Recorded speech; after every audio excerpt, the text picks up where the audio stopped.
Profetiza ao Espírito e diz-lhe: Assim diz o Senhor Deus: Vem dos quatro ventos, ó Espírito, e assopra sobre estes mortos, para que vivam. Profetizei como ele me ordenara, e o Espírito entrou neles, e viveram, e se puseram em pé, um exército sobremodo numeroso.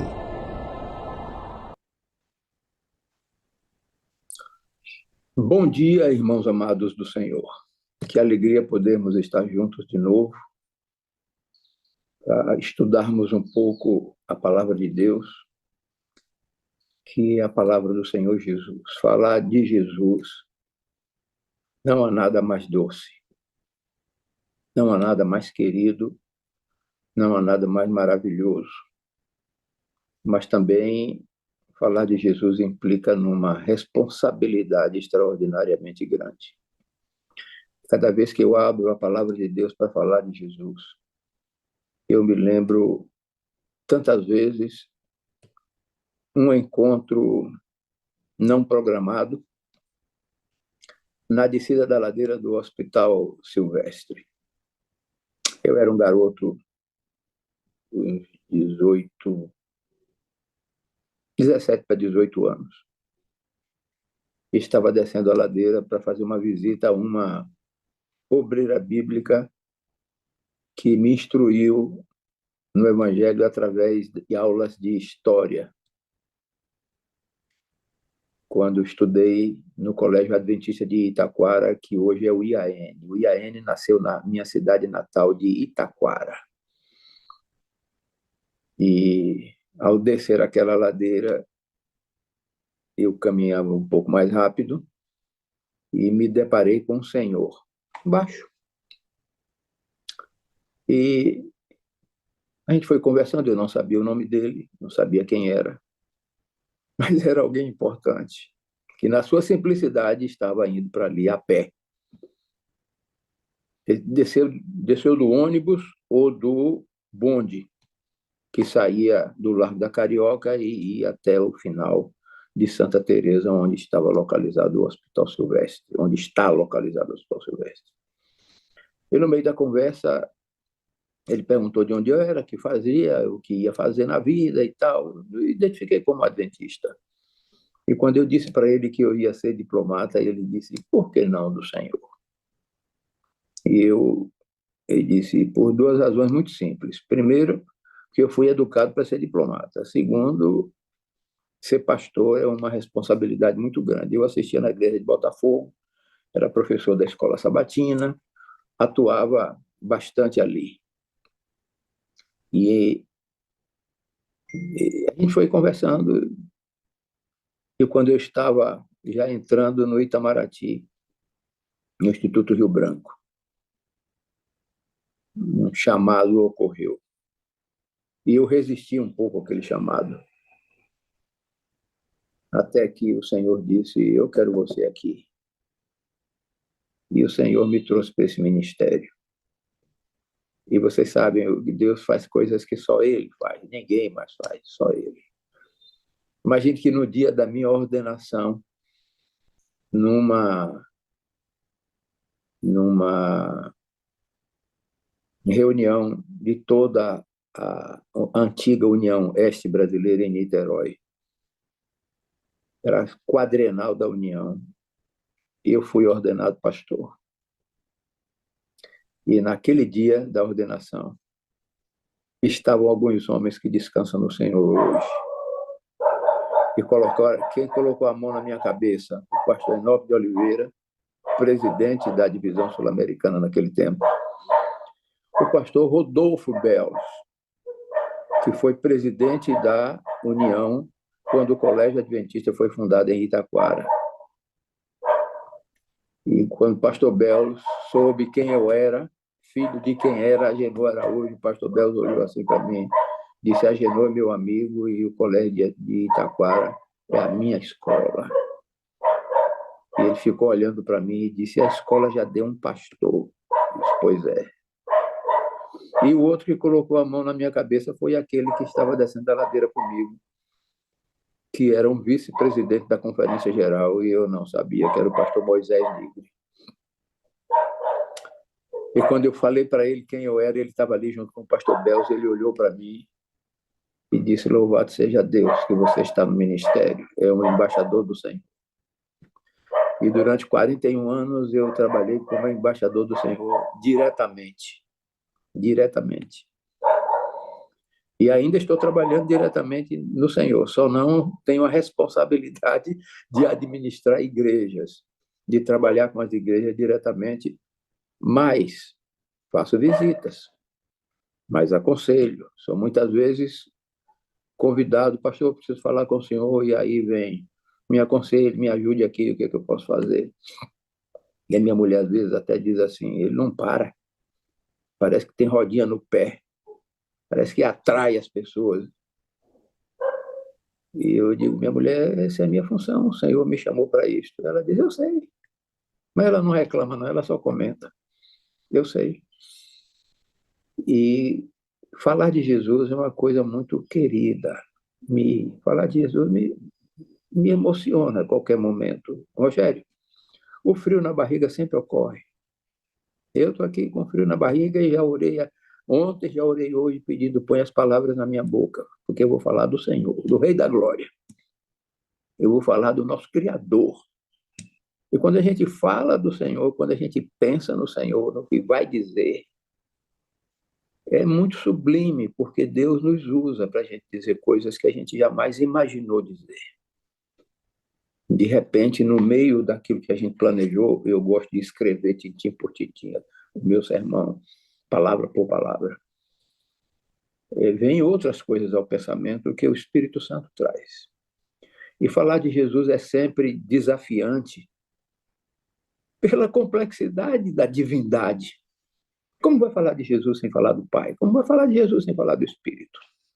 Há uma ligação eterna que toca o coração da gente, que faz com que as palavras fluam, que os pensamentos se acheguem.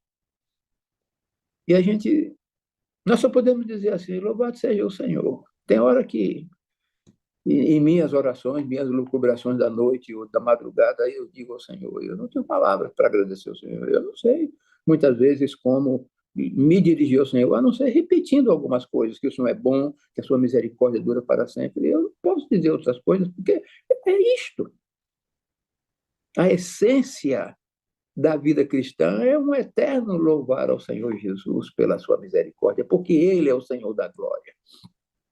É Ele dele de quem a Bíblia fala desde o princípio. Então, quando a gente abre a Bíblia, e eu vou repetir um pouquinho do que há algum tempo atrás eu preguei na sala 57, ao pregar sobre João 1. Acho que foi a primeira vez que eu fiz uma pregação na sala 57, eu preguei sobre João 1. E eu comecei a ler o texto de João 1, e depois fiz o que Jesus fez com os discípulos lá em Lucas 24, quando ele se juntou àqueles 2 discípulos que desciam para Emaús, e os discípulos ali decepcionados, tristes, cabisbaixos, sentindo-se derrotados no linguajar do pastor Bulhão. Jesus disse assim: honestos e tardos de coração para entender tudo o que os profetas disseram. E começando por Moisés, e aí ele foi falar dele, começando por Moisés. Começando por Moisés aonde? No livro de Gênesis. Eu quero começar hoje também no livro de Gênesis, porque no livro de Gênesis a gente fala... O Espírito Santo botou Moisés para escrever em Gênesis desde o Pai, o Filho e o Espírito Santo junto. Começa dizendo assim aquilo que você já sabe de cor. No princípio criou Deus os céus e a terra. No princípio criou Deus os céus e a terra. E aqui tem uma abundância de informações. E eu não quero me demorar muito aqui, porque eu tenho outras coisas para dizer. Mas, no princípio criou Deus os céus e a terra, Moisés estava fazendo uma declaração que ela perduraria por todos os séculos vividos aqui, e ela perdurará pela eternidade. Por quê? Porque quando ele disse: no princípio criou Deus os céus e a terra, me permitam repetir isto no hebraico, que diz assim: Bereshit bara Elohim et hashamayim et haaretz. Palavras normais, com uma diferença. ele fez, do ponto de vista gramatical, ele cometeu um erro, tanto em hebraico quanto em português. Qual foi? É que ele usou o sujeito no singular e o verbo no plural. Quando ele disse Bereshit bara Elohim, ele disse assim, no princípio, Bereshit, bara, criou, e agora vem o sujeito, os deuses, o céu e a terra. Elohim é o plural de Elohá. Lembra que na cruz Jesus orou a Deus dizendo assim, Eli, Eli, lama sabachthani. Deus meu, por que me desampara? Deus meu. Eli, esse I no final, é o pronome pessoal, I. Como Emmanuel, Emmanuel, é Deus, no sentido genérico, Emmanuel, Deus conosco. Deus conosco. Emmanuel é a primeira pessoa do plural. Então, Moisés citou aqui o Pai, citou o Filho e o Espírito Santo. E ele vai falar do Espírito Santo aqui, é quando ele diz, no verso 2, e a terra era sem forma e vazia, e havia trevas sobre a face do abismo, e o Espírito de Deus se movia sobre a face do abismo. Ele está falando do Espírito Santo. Ele está usando o plural. Como ele usou Elohim, ele está usando agora aqui. E ele vai falando, e aí chega no verso 26, dentre outros, eu quero me ater a este, ele diz assim, façamos o homem a nossa imagem, a nossa semelhança. Deus não estava sozinho. Aqui é uma pluralidade. Aqui estava o Pai, o Filho e o Espírito Santo.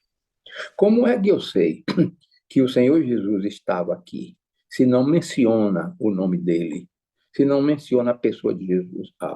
Aí vem a beleza e a grandeza de Deus na sua revelação maravilhosa, que nos torna pequenos. Qual é a revelação? Um mesmo livro foi escrito no passado, por ocasião dos anos 90 da nossa era. E eu estou me referindo ao Evangelho de João, que diz assim, no princípio era o Verbo, e o Verbo estava com Deus, e o Verbo era Deus. Ele estava no princípio com Deus. Todas as coisas foram feitas por ele, e sem ele, nada do que foi feito se fez. Olha que coisa linda. Uma complementação, uma revelação ainda maior do Jesus do Velho Testamento. E começa o Evangelho de João dizendo a semelhança de Moisés. No princípio, enarque rologos. No princípio, o verbo. Eu gosto de usar a palavra verbo em lugar da palavra palavra. No princípio era a palavra. A palavra pode ser um substantivo, um adjetivo, um pronome, uma conjunção, mas o verbo denota movimento, denota ação. Eu fiz, eu fui, eu faço, eu penso, eu realizo, eu amo, eu deixo de amar, e aí, por aí vai. Então, não se pode, para mim, falar de Jesus sem citar o Velho Testamento, apesar de que já foi de uma maneira muito, muito bem feita o estudo sobre o Pai. E hoje a minha responsabilidade é sobre o Filho. Então, no capítulo 1, verso 26 de Gênesis, diz façamos.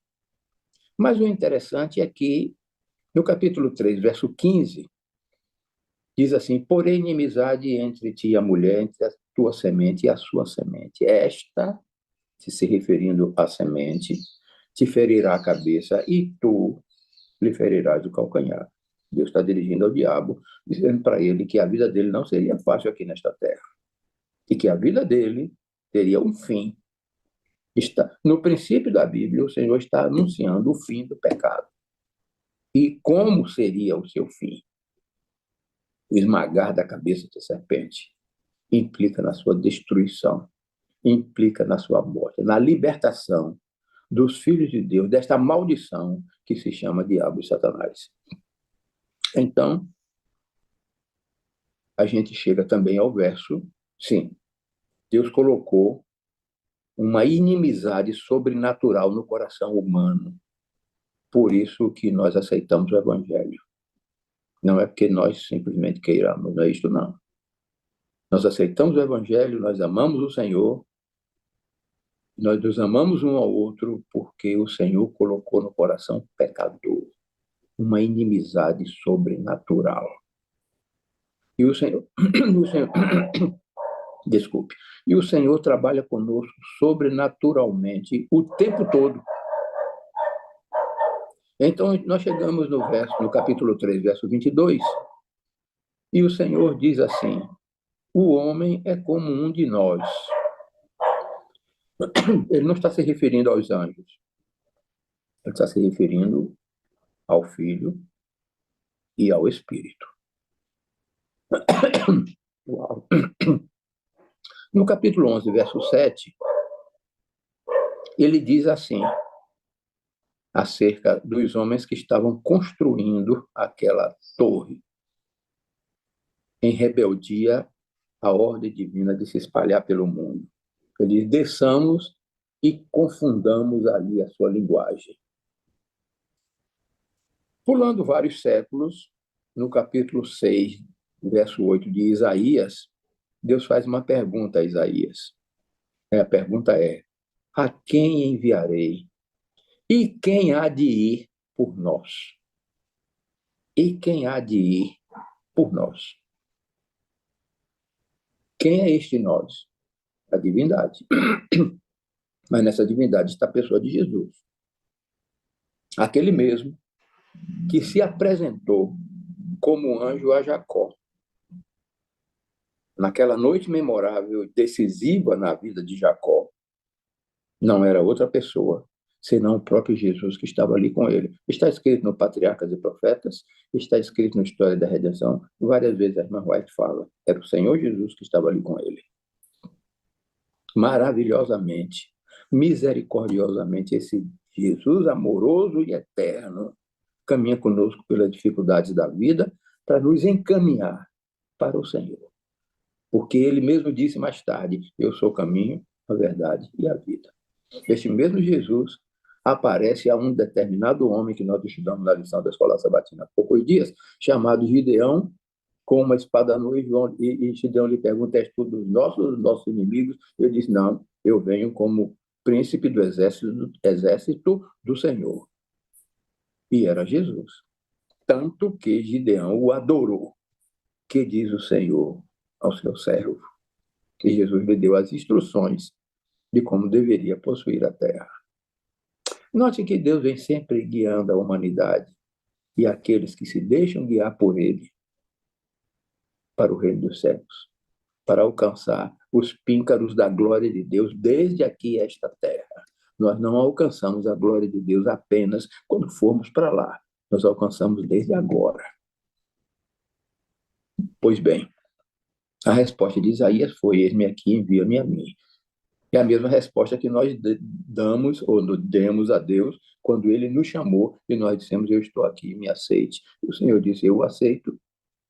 E nós fomos aceitos, sendo batizados no nome do Pai, no nome do Filho, no nome do Espírito. É lindo, não é? Simplesmente lindo. Ao mesmo tempo, terrivelmente profundo. Se a gente deixar a mente vagar nisto aí, vai ser algo simplesmente extraordinário. Aí vem o profeta Isaías, no capítulo 9, verso 6, e diz assim: porque o menino nos nasceu, e um filho se nos deu, e o principado está sobre os seus ombros. Deus começa a abrir o leque, dando informações acerca do Messias Salvador, do Deus Messias, daquele que haveria de redimir em pouco tempo o homem do pecado. Nós vamos lembrar que nós estamos aqui hoje por causa da rebeldia humana. Porque se fosse pelo Senhor, nenhum de nós estaria aqui hoje. Nós estamos aqui por misericórdia de Deus. Louvemos a Deus pela sua misericórdia. Lamentavelmente, pela tragédia daqueles que não o aceitaram ou não permaneceram no caminho com o Senhor, para que o pecado tivesse um fim muito mais breve.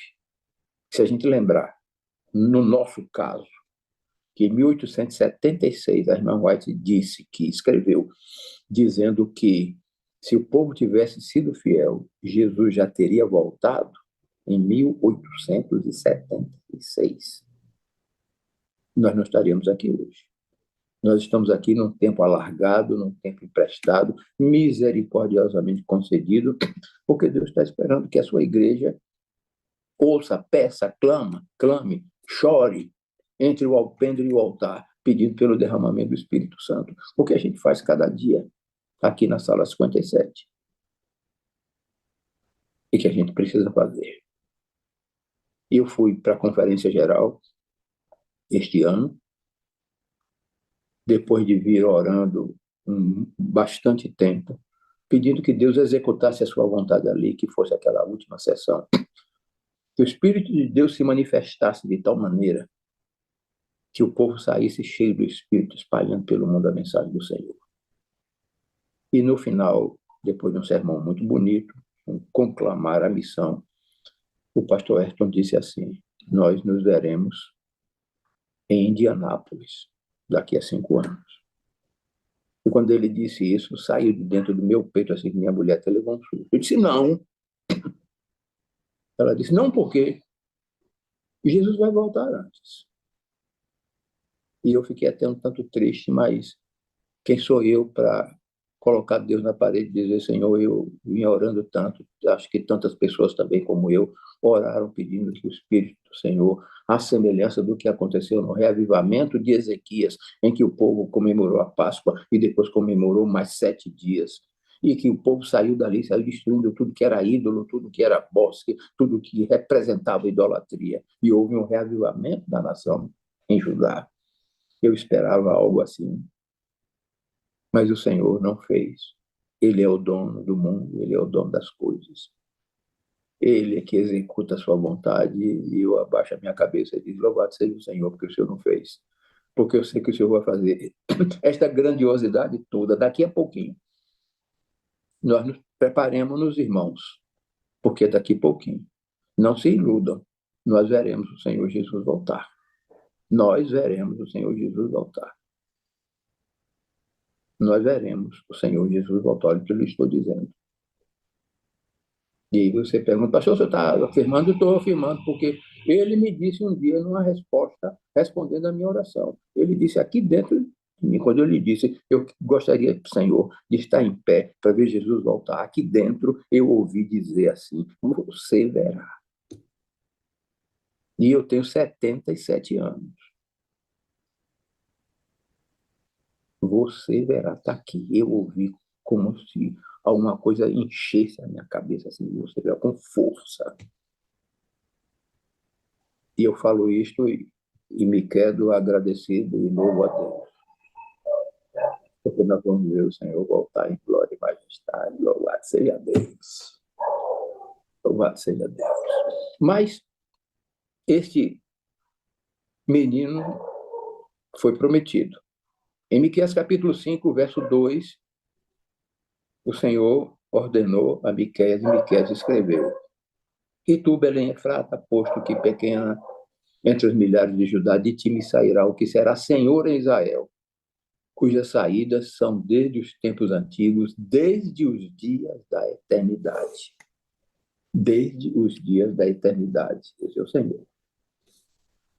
A Bíblia fala no anjo do Senhor muitas vezes, Gênesis 16, Números 22, Juízes 2, Juízes 6, fala o anjo do Senhor. O anjo do Senhor, quando a Bíblia se refere ao anjo do Senhor, está falando ao próprio Jesus.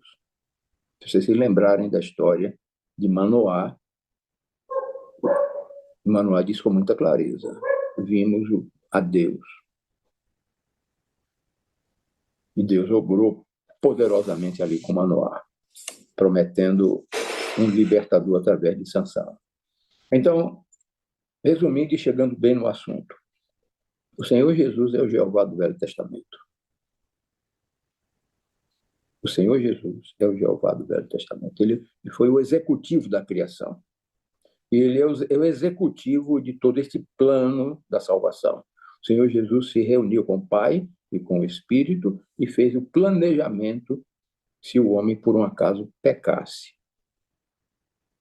Fez o planejamento da terra, da construção da terra.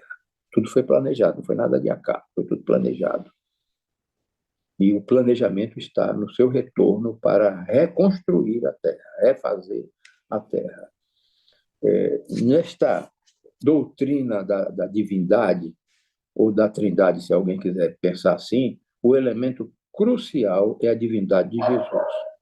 No passado, não se cria muito em Jesus como Deus. Quando a nossa igreja foi formada, Jesus não era considerado um Deus completo. Era um Deus um tanto inferior. Ninguém ensinava que Jesus tinha, poucos, muito poucos, eram insignificantes, que Jesus tinha natureza humana e a natureza divina ao mesmo tempo. As igrejas protestantes devem à Igreja Adventista do Sétimo Dia o dom de profecia, que a irmã White diz com muita clareza em vários dos seus livros, que a divindade de Jesus, que a natureza de Jesus é tanto humana quanto divina. E aí as pessoas se perdem, os teólogos se perdem, perguntando se ele vinha com a natureza sem pecado antes ou se veio com a natureza de Adão pecaminosa. E aí começa a entrar em detalhes, em firulas que não vêm ao caso. Jesus é Deus. Mas existem passagens no Novo Testamento que confirmam a deidade plena de Jesus. Uma delas, como eu disse ainda há pouco, é João, capítulo 1, verso 1 a 3, e depois o verso 14. No princípio era o Verbo, e o Verbo estava com Deus, e o Verbo era Deus. A frase introdutória no princípio, vou repetir, nos leva ao começo do tempo. Enarque. Arque é uma palavra que quer dizer antiguidade, quer dizer coisas antigas. Arqueologia, por exemplo, arquétipo, e assim vai. Essa frase introdutória no princípio diz que se o verbo estava no princípio, então ele não teve princípio, que é uma outra forma de dizer que era eterno.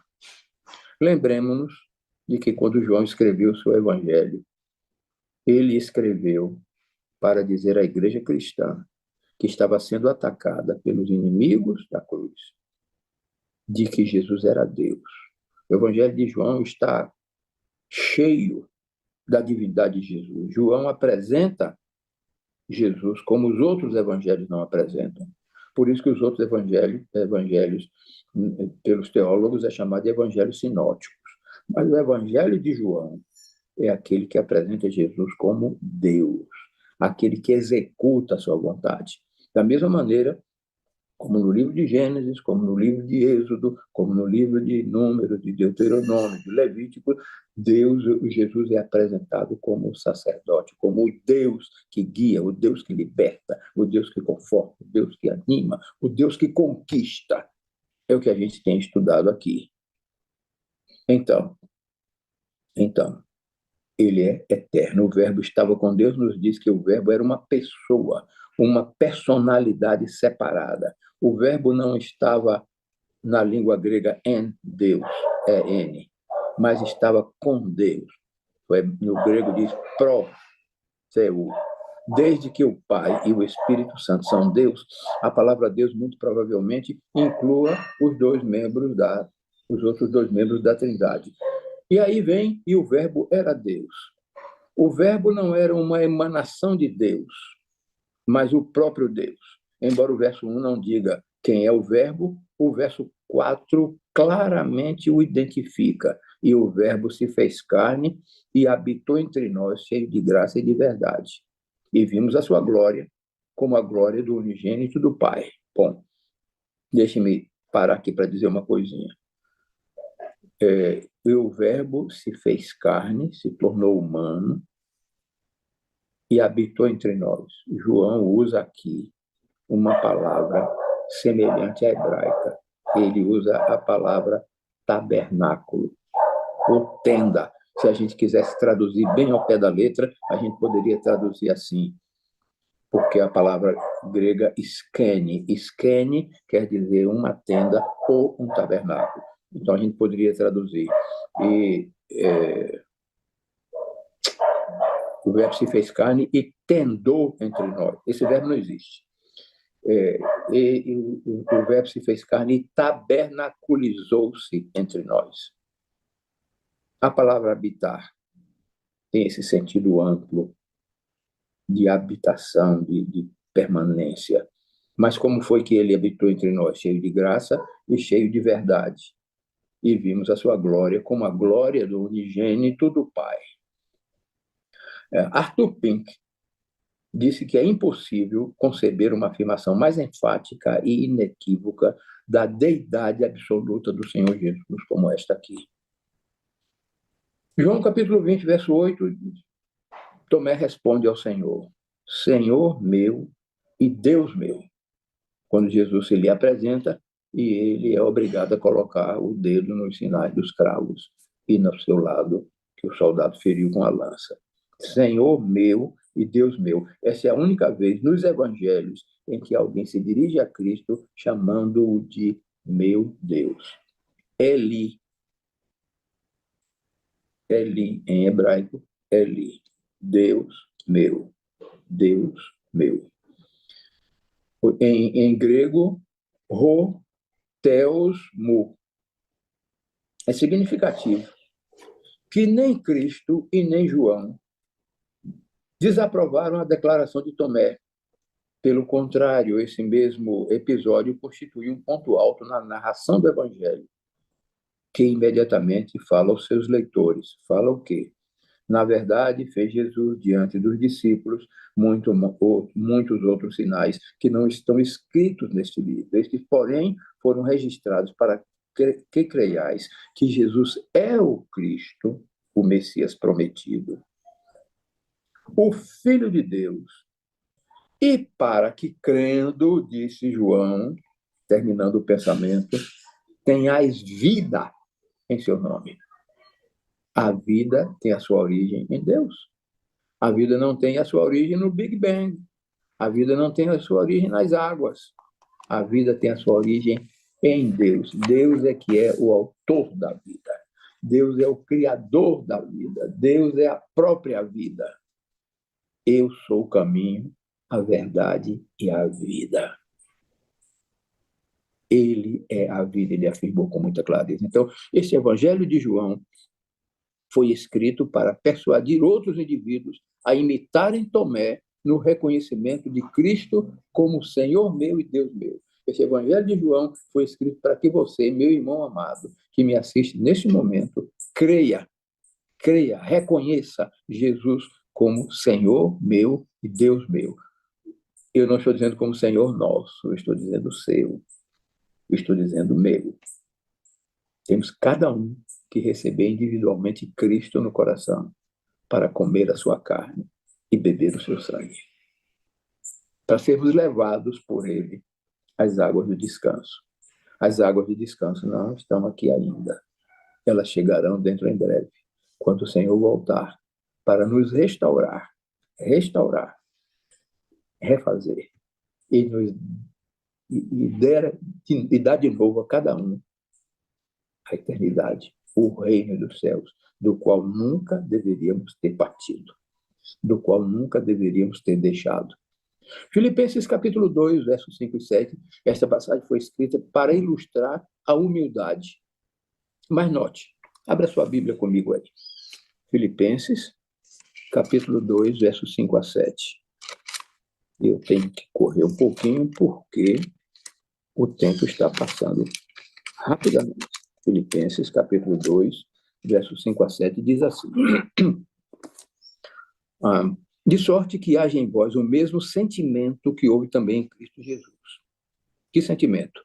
Que, sendo em forma de Deus, não teve por usurpação ser igual a Deus. Não teve por usurpação. Eu gosto dessa tradução, que é Almeida Antigo Corrigido, ok?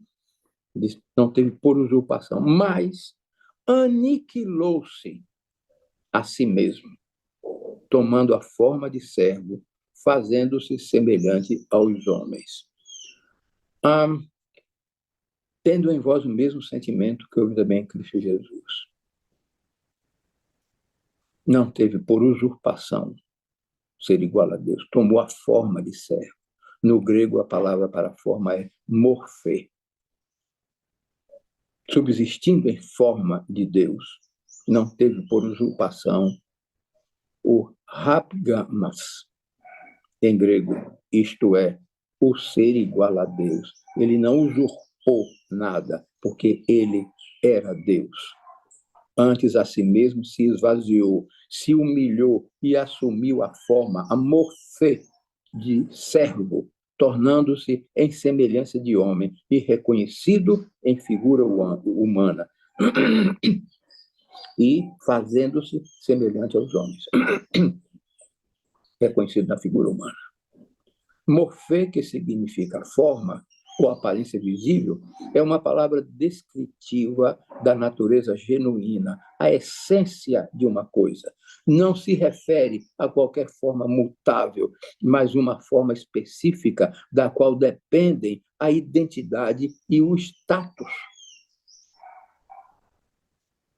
Morfê contrasta com shema, que também significa forma, porém no sentido de aparência superficial, ou ao invés de uma essência. Então, o substantivo rapagamos aparece apenas nesse texto no Novo Testamento, e o verbo correspondente significa roubar, tirar a força. No grego secular, o substantivo significa roubo. Então, o contexto deixa claro que Jesus não cobiçou, não tentou roubar o ser igual a Deus, não tentou agarrar-se à igualdade com Deus, a qual ele possuía intrinsecamente. Em outras palavras, não tentou reter sua igualdade com Deus pela força. Em vez disso, tratou-a como uma oportunidade para renunciar a qualquer vantagem ou privilégio decorrente como uma oportunidade para um autoempobrecimento e sacrifício próprio sem reserva. Este é o significado da expressão. Antes, a si mesmo se esvaziou, o aniquilou. Sua igualdade com Deus era algo que ele possuía intrinsecamente. E alguém igual a Deus deve ser Deus. Assim, essa é uma passagem que demanda a compreensão de que Jesus era divino no mais pleno sentido. No mais pleno sentido. Colossenses capítulo 2, verso 9, diz: porquanto nele habita corporalmente, no grego somatikos, toda a plenitude, pleroma da divindade. Essas duas palavras são importantes quando Paulo escreveu, porque nele habita corporalmente somatikos, toda a plenitude, pleroma da divindade. O termo grego pleroma tem o significado básico de plenitude, plenamente. No Antigo Testamento, ele é aplicado à plenitude da terra ou do mar, conforme o Salmo capítulo 24, verso 1, Salmo 50, verso 12, Salmo 89, 11, Salmo 96, 11, Salmo 98, 7, que é citado em 1 Coríntios capítulo 10, verso 26. No grego secular, pleroma refere-se à totalidade da tripulação de um navio ou à quantidade necessária para completar uma transação financeira. Em Colossenses 1, 19 e 2, 9, Paulo usa a palavra para descrever a soma total que cada função da divindade, de acordo com, deixe-me ver a fonte aqui, de acordo com alguns comentaristas que definem pleroma em termos de pensamento gnóstico. Segundo Costa, a palavra significa uma nova emanação que se tem encarnado no Redentor. Então, esta plenitude habita corporalmente em Cristo, mesmo durante a sua encarnação. Ele nunca deixou de ser Deus. Ele reteve todos os atributos essenciais da divindade, embora não os empregasse em benefício próprio. a divindade estava ali. Jesus, quando esteve conosco, quando caminhou pelas estradas e ruas poerentas daquele estado, daquela nação, ele o fez como Deus e fez como homem. Esse é o mistério da encarnação, que a gente não tem como entender. Esse assunto nós vamos estudar pela eternidade, irmão White diz. Foi claramente visto que a divindade habitava na humanidade, porque através do invólucro terrestre, vez após vez, cintilavam lampejos de sua glória. As pessoas sabiam, sentiam e viam que em Jesus havia algo mais. Os sacerdotes sabiam disto, tanto que na primeira e na segunda purificação do templo, quando Jesus se levantou para purificá-lo, todos fugiram, porque a pessoa, a divindade de Jesus, a semelhança do Monte da Transfiguração, ela apareceu. E eles sabiam que Jesus era Deus. É algo simplesmente impressionante o que o pecado é capaz de fazer. Por isso que a gente deve fugir do pecado, de tudo que é mal, de tudo que é perverso, de tudo aquilo que não adora a Deus. Cada um de nós deve, cada dia, nas suas orações, tomar tempo para pedir: Senhor, torna-me humilde, como Jesus foi.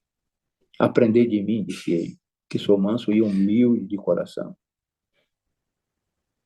Cada um de nós deveria buscar esta humildade para reconhecer que nada somos e que o Senhor é tudo.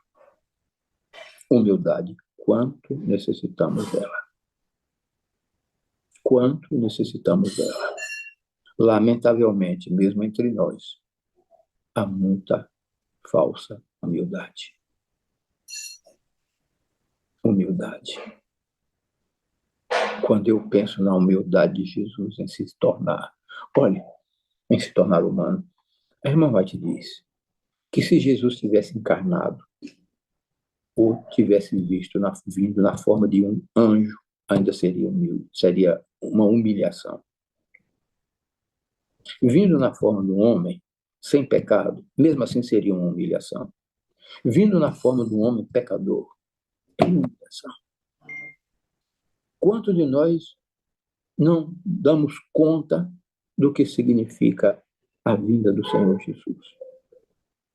E por que ele se humilhou assim? Para nos tornar de novo semelhantes a Ele. Para nos tornar de novo semelhantes a Ele.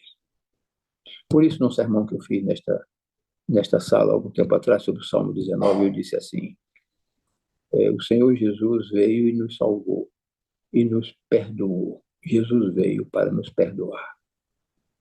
A salvação implica também mais do que perdão. A salvação do Senhor implica em restauração.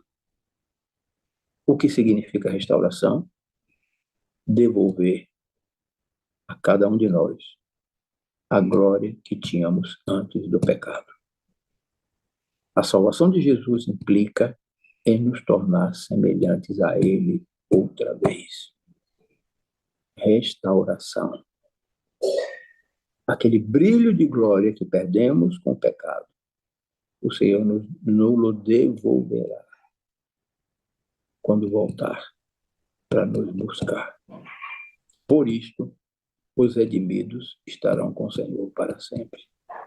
Aqueles 144 mil estarão com o Senhor, aonde Ele estiver. E você pode fazer parte disto.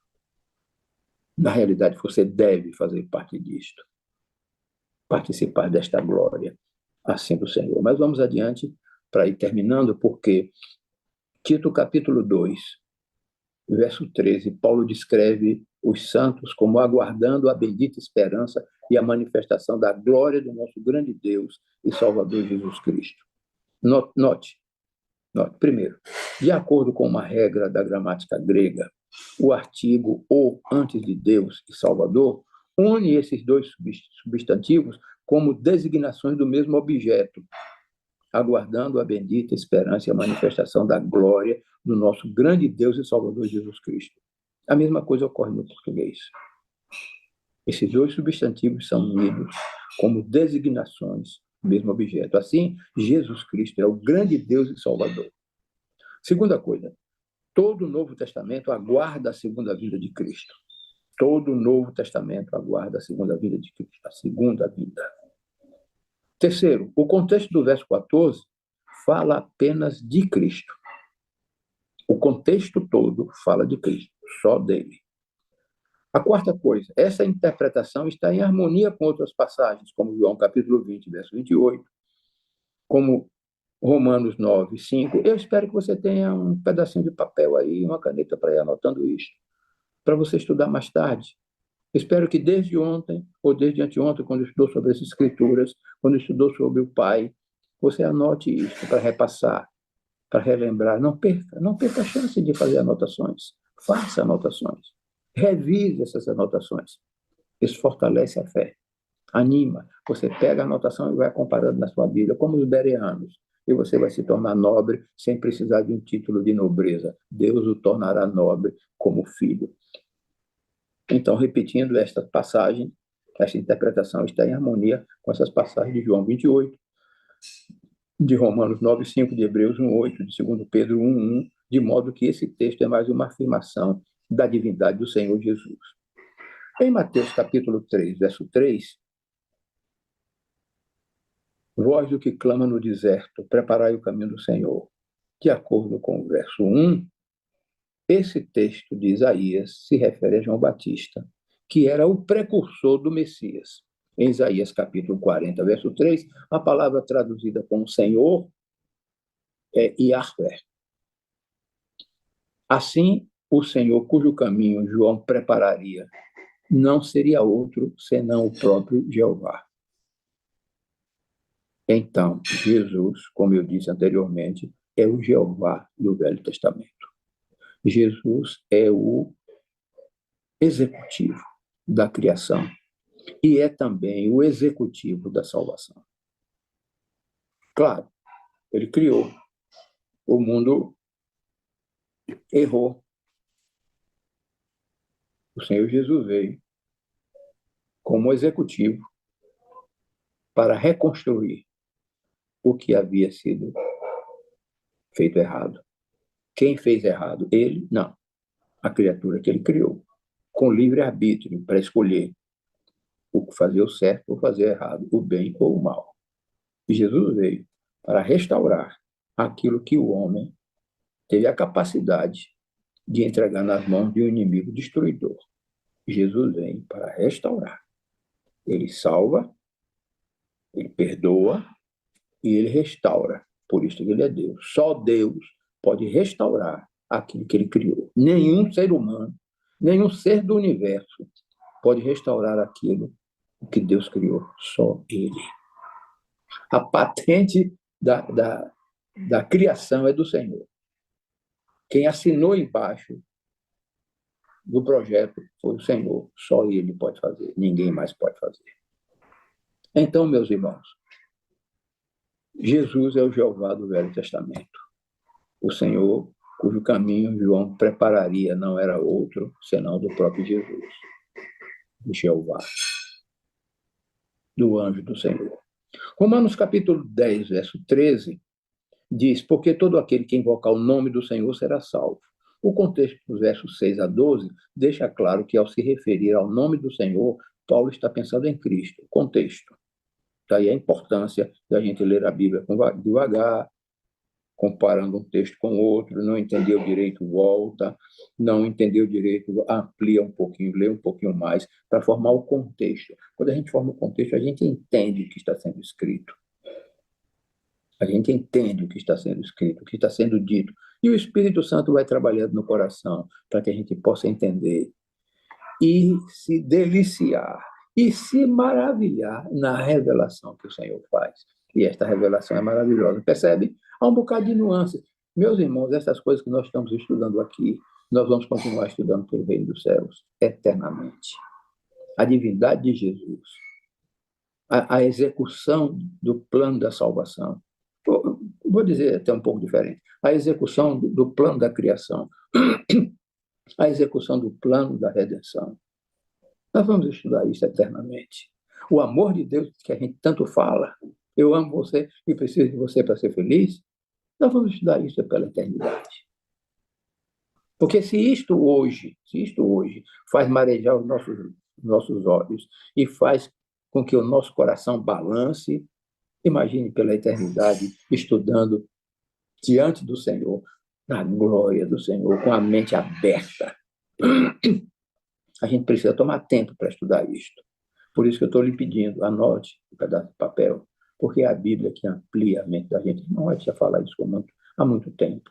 O estudo da Bíblia amplia a capacidade mental da pessoa. Se você, por exemplo, tem um QI de 120, ele vai para 150, vai para 160, vai para 200, numa boa.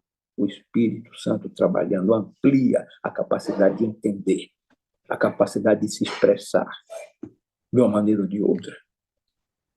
Vale a pena estudar a palavra de Deus. Portanto, esse contexto deixa claro. Paulo está pensando em Cristo. O texto é uma citação de Joel, capítulo 2, verso 32, onde novamente a palavra Senhor é a tradução do hebraico Yahweh. Hebreus capítulo 1, verso 8 e 9. O teu trono, ó Deus, é para todo sempre. Por isso, Deus, o teu Deus, te ungiu. Nesse capítulo são usados 7 textos do Antigo Testamento para apoiar o argumento de que Cristo é superior aos anjos. O quinto texto citado nos versos 8 e 9 é o Salmo 45, versos 6 e 7, onde o rei da casa de Davi é mencionado como Deus. Seria isto uma hipérbole poética, como algumas vezes é encontrada em cortes orientais? Ou está o texto apontando para outra pessoa além do Antigo Testamento, príncipe da casa de Deus, príncipe da casa de Davi, digo melhor? Para os poetas e profetas hebreus, um príncipe da casa de Davi era o vice-regente de Deus de Israel. Ele era pertencente à dinastia a qual Deus fizera promessas específicas, promessas especiais ligadas ao cumprimento de seu próprio propósito.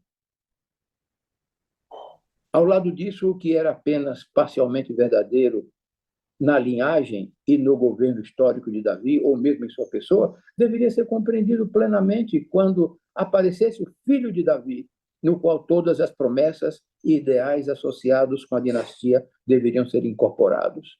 Agora, finalmente, o Messias aparecera. Em sentido pleno, era possível para Davi ou qualquer dos seus sucessores de que este Messias pudesse ser referido não apenas como Filho de Deus, no verso 5, mas como realmente Deus, pois ele é o Messias da linhagem de Davi, a refulgente glória de Deus e a própria imagem da sua substância, ou da sua essência.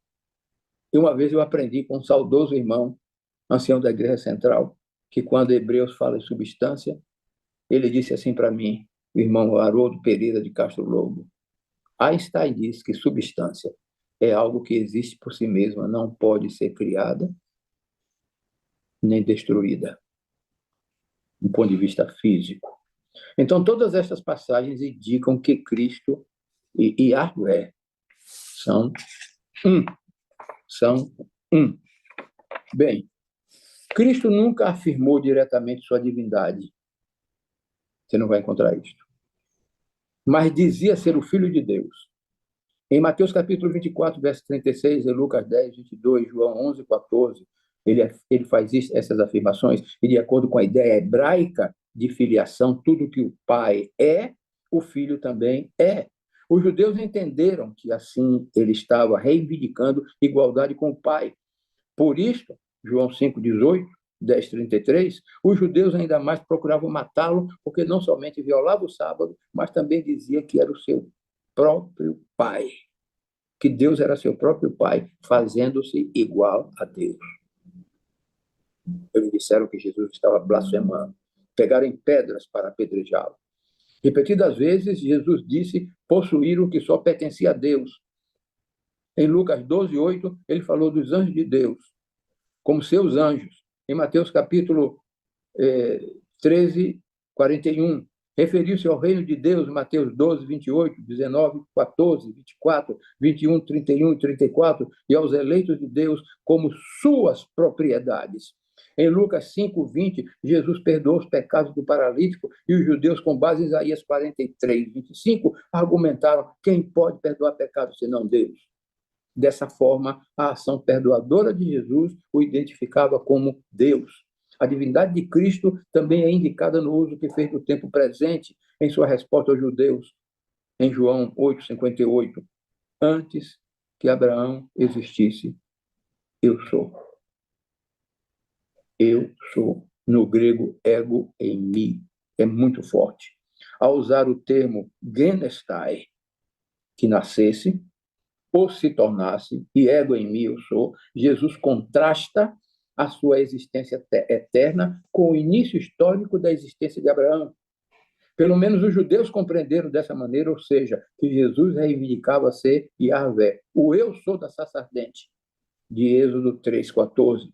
Por isso apanharam em pedras para matá-lo, para apedrejá-lo, conforme João 8:59. Finalmente, o fato de que Jesus aceitou a adoração evidencia que ele próprio reconhecia a sua divindade. E depois que Jesus apareceu aos discípulos, andando sobre as águas, Mateus 14:33, eles o adoraram. O cego que teve a visão restaurada depois de lavar-se no tanque de Siloé, o adorou, João 9:38. Após a ressurreição, os discípulos foram para a Galileia, onde Cristo lhes aparecera, e Mateus 28:17 diz que eles o adoraram. E Ellen White assegura, e isto é tão lindo, está lá no Desejado de Todas as Nações, página 530, em algumas edições, diz assim: em Cristo, a vida original não emprestada, não derivada. Esse texto influenciou tremendamente, e outros textos também, que ela faz afirmações semelhantes, o pensamento protestante sobre a divindade de Jesus. Até Ellen White, como eu disse ao princípio, não se acreditava que Jesus era plenamente Deus e plenamente homem. Com o desejar de todas as nações, a mente teológica protestante passou a entender que Jesus era, entre nós, verdadeiramente Deus, verdadeiramente humano, que ele tinha as duas naturezas, mas que a natureza divina era velada pela natureza humana. A natureza divina era velada pela natureza humana. Então, meus irmãos, falando de sua pré-existência, no livro Evangelismo, página 615, a irmã White escreveu: falando de sua preexistência, Cristo conduz a mente através dos séculos incontáveis. Afirma-nos que nunca houve tempo em que ele não estivesse em íntima comunhão com o eterno Deus. Eu estou aqui apavorado agora por causa da hora, mas então eu preciso terminar. Cristo era essencialmente, no mais alto sentido, Deus. Estava ele com Deus desde toda a eternidade, Deus sobre todos, bendito para todo sempre. Amados irmãos, Ellen White às vezes aplicou homileticamente Provérbios 8 a Cristo, mas ela usou o texto para apoiar sua pré-existência eterna. Antes de usar Provérbios 8, ela disse: Cristo era, vou repetir, essencialmente, no mais alto sentido, Deus. Estava ele com Deus desde toda a eternidade. Deus sobre todos, bendito para todo sempre. Colossenses 1, verso 15, diz que Cristo é o primogênito de entre os mortos, embora não tenha sido cronologicamente. Sabemos que Moisés e outros o precederam. O sentido é que ele é o preeminente. João 1, 1 a 3. No princípio era o verbo estava com Deus e o verbo era Deus. Alguns dizem que há aqui uma distinção entre Deus o Pai, que é o Deus, e Jesus, que é apenas um Deus. O termo grego para Deus, theos, é encontrado com o artigo o Deus, ou sem artigo Deus, o Deus. Em João 1, 1 a 3, o Pai é chamado Theos, ao passo que o Filho é chamado Theos. Será que isso justifica a argumentação de que o Pai é Deus Todo-Poderoso, enquanto o Filho é apenas um Deus menor? O termo Theos, sem artigo, frequentemente também é usado para o Pai, inclusive no mesmo capítulo de João, capítulo 1, verso 6, 13 e 18. Lucas faz a mesma coisa no capítulo 2, Atos capítulo 5, verso 39, 1 Tessalonicenses 2, 5 a 8, João 4, 12, 2 João 9. Jesus também é chamado o Deus. Hebreus 1, 8 e 9, João 20, 28. Em outras palavras, o uso do termo Deus com os artigos, com ou sem os artigos, não pode ser argumento para se fazer distinção entre Deus o Pai e Deus o Filho. Deus o Pai é Theos e Ho-Theos, assim como o Filho. Ok. Concluindo, segundo João 1, 14, o verbo é Jesus.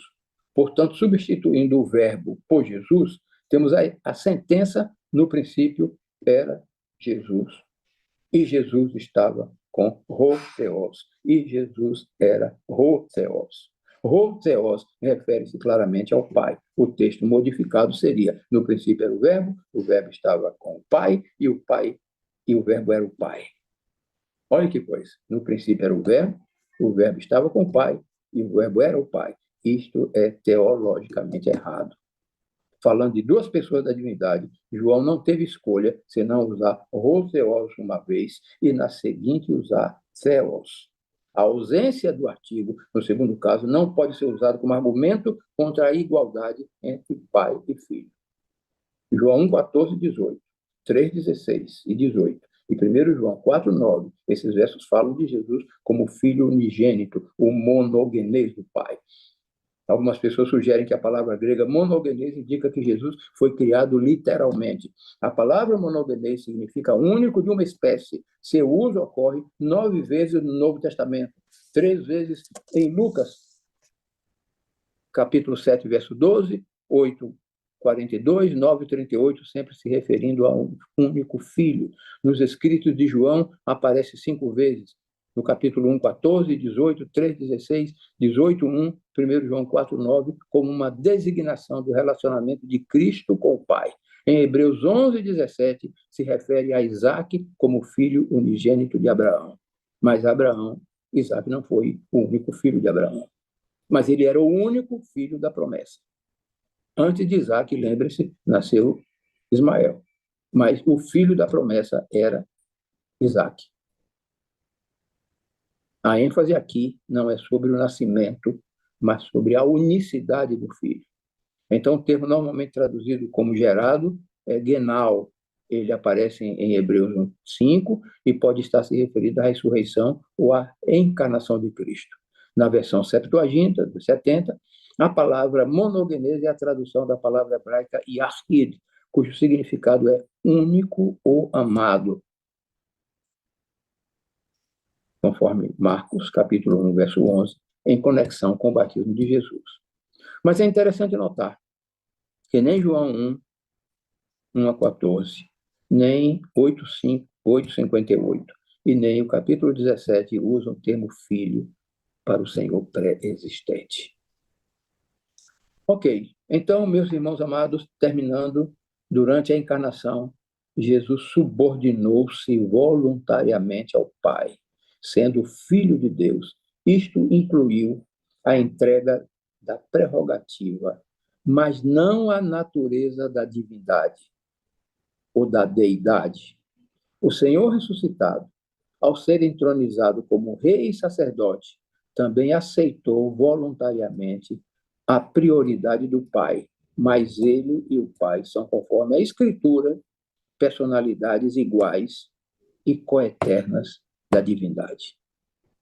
Vamos ampliar esse pensamento amanhã, no próximo assunto, ao falar sobre o Espírito Santo.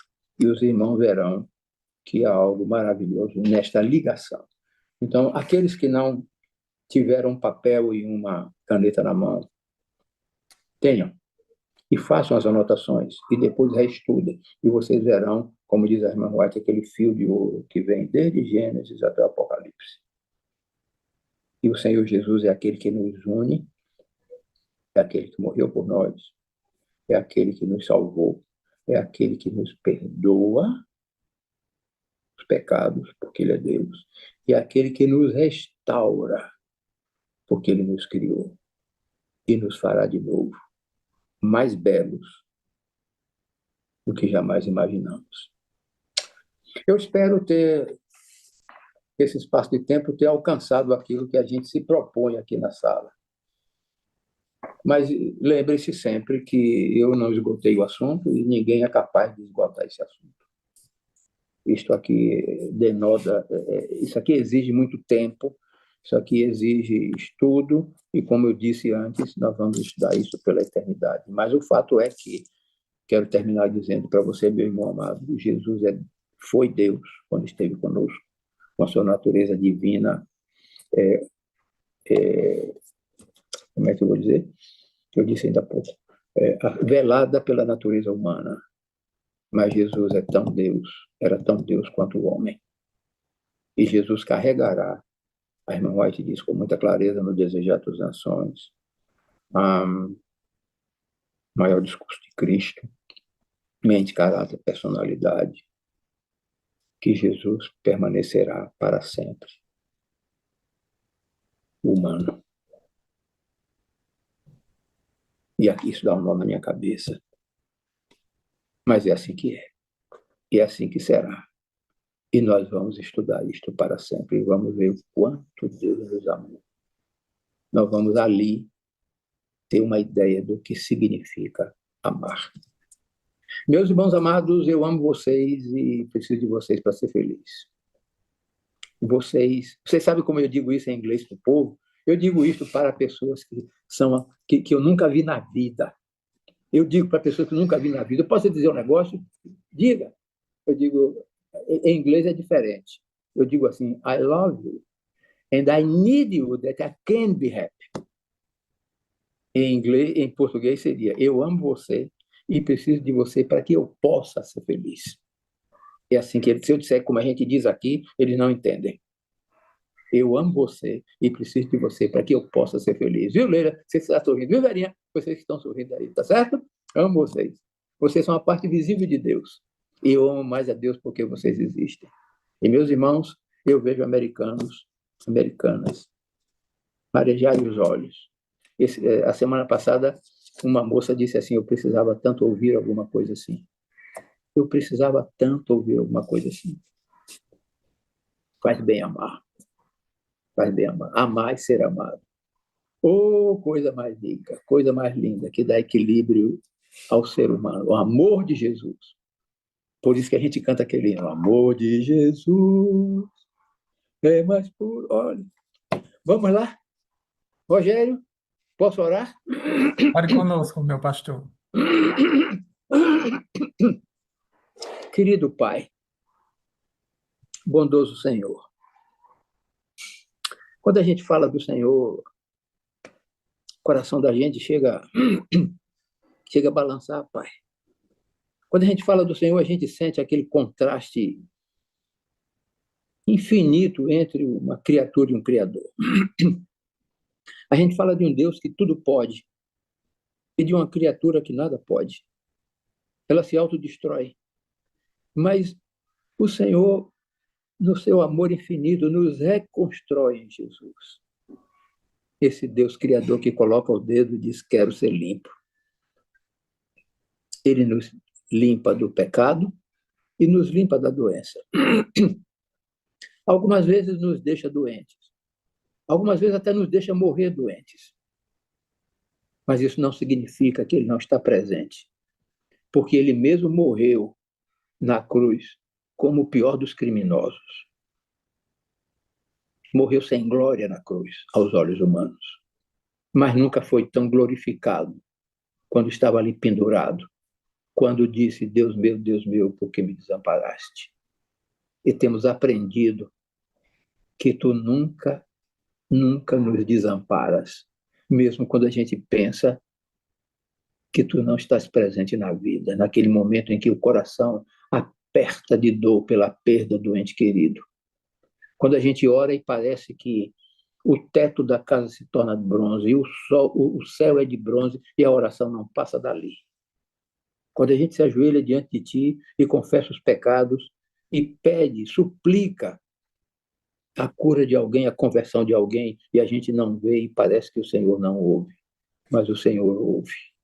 O Senhor está presente. Mesmo Jesus dizendo, Eli, Eli, Eli, lama sabachthani. O Senhor estava ali. E Paulo escreveu acerca disto, Senhor. Deus estava em Cristo, reconciliando consigo o mundo. Deus está em cada um de nós, através do Espírito Santo, nos reconciliando e ligando para o Senhor. O Espírito Santo faz esta obra e nós te damos graças, porque nos deste o Espírito Santo para fazer em nós esta obra. A obra do Espírito Santo é nos guiar ao Senhor Jesus. Por isso nós te adoramos nesta manhã. Nós te adoramos cada dia da vida.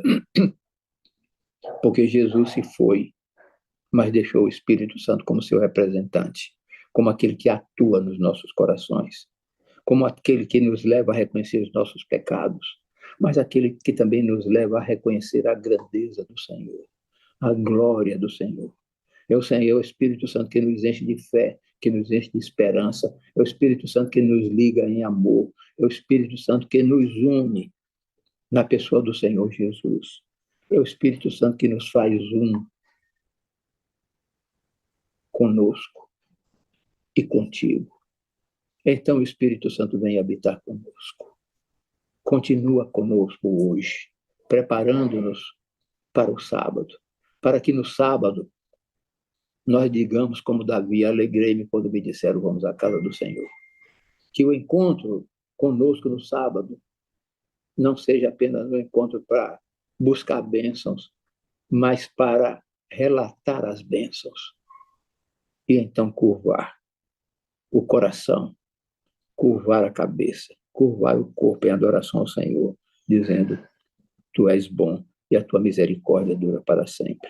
É o Espírito Santo que nos faz estar unidos um com o outro, Pai, deixa-me repetir, e que nos faz estar unidos com o Senhor Jesus. A obra do Pai, do Filho e do Espírito é uma só hoje, que é resgatar os filhos do pecado e levá-los para a tua glória. Louvado seja o Espírito Santo, porque atuas conosco, nunca nos deixa sós. Estás sempre falando aos nossos corações, fazendo com que nos aceitemos a nós mesmos, fazendo com que aceitemos o Senhor Jesus como nosso Deus sobre todas as coisas. É o Espírito Santo que nos capacita, que nos identifica, que nos torna semelhantes ao Senhor. O Espírito Santo vem habitar conosco. E vem estar conosco hoje. Vem confortar cada coração. Espírito Santo, nesse momento, eu imagino que há corações aqui partidos, corações doloridos, corações aflitos. Vem consolar com aquele consolo que só tu podes dar. Vem animar-nos a prosseguir, ainda que os pés estejam machucados, sangrando, deixando um rastro de sangue. Vem animar-nos, vem tomar-nos pela mão, vem levantar nossa cabeça para que olhemos para Jesus e com o coração cheio de gratidão o adoremos como nosso Deus e nosso Salvador. Espírito Santo, faz a tua obra em nós, porque nós pedimos e suplicamos no nome do Senhor Jesus. Amém. Amém. Amém. Amém.